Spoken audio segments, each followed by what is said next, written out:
The new iPad Pro M5 is here, and while not much has changed from last year's model, there is still a few key differences we will get into in this video.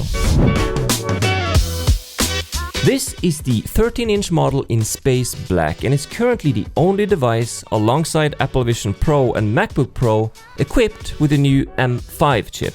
And if you get the 256GB or 512GB models, you get a 9-core CPU with a 10-core GPU. And this year they also bumped up the RAM from 8GB to 12, in line with the new iPhone Air and Pro.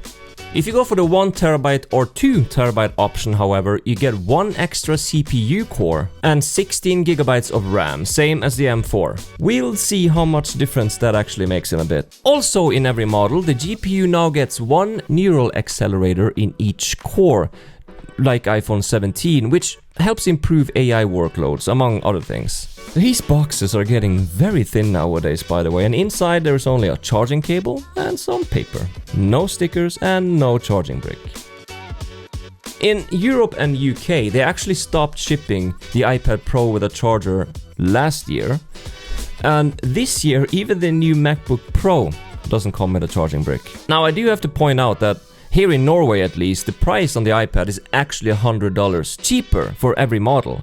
And I do believe the MacBook Pro is actually $200 cheaper, but you know, prices can easily go way back up again next year, so what do you think about this? Let me know in the comments. The design of the M5 iPad Pro is pretty much identical to the M4 model, apart from one tiny detail on the back. It says iPad Pro on the M4 model, but nothing on the new M5. A tiny detail. Other than that, it's got the same beautiful tandem OLED screen, the same ultra-thin design and only 5.1mm thick and weighing in at 579 grams. And by the way, if you want the nano texture option, you still have to go for the 1TB or 2TB options. If you don't know what that does, it basically makes the screen way less reflective and easier to read in direct sunlight. Still only got one 12-megapixel camera at the back after they removed the ultra-wide last year. And listen, yes, I know, who takes photos with their iPad, right? Well, you would be surprised. There actually is a good few people out there who use their iPads in various fields of work that use the ultra-wide inside other software. And I've seen a fair few people at least saying that they had to switch to Android tablet or stick with their older iPads just for this feature alone. I don't know, my opinion is the same as Samsung removing the Bluetooth from the S Pen. At this price, you should get as much as possible, even if very few people use it, and especially when the price remains the same.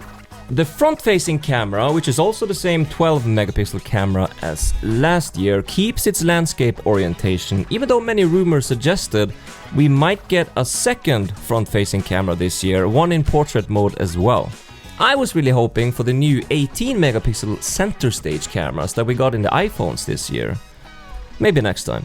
And for those of you who hook up your iPad to an external monitor, you'll be glad to know that the iPad now feeds 120Hz with adaptive sync. Also new is the custom Apple N1 chip for Wi-Fi 7 and Bluetooth 6, which should improve AirDrop and hotspot performance. And if you get the cellular version, you also get the new C1X modem, which deliver up to 50% faster cellular performance and better efficiency. The SSD is also faster this time around, and actually by quite a bit. Lastly, we now get fast charging on iPad, and Apple says 50% charge can be reached in around 30 minutes for the 11-inch model and in around 35 minutes for the 13-inch model.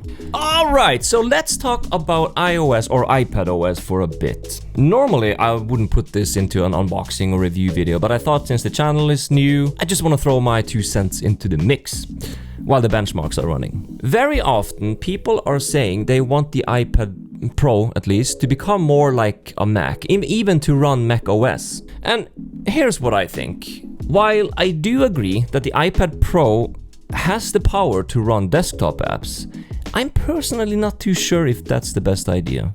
Next year, or in 2027, there is strong indication we will get a MacBook, or a MacBook Pro most likely, with a touchscreen. So where does that leave the iPad Pro? I see where people are coming from, I really do. And I also want to make it clear there's a lot of things I want Apple to improve and bring it closer to macOS. But for the most part, I like the iPad the way it is, as long as they continue to expand the OS as they did with iOS 26.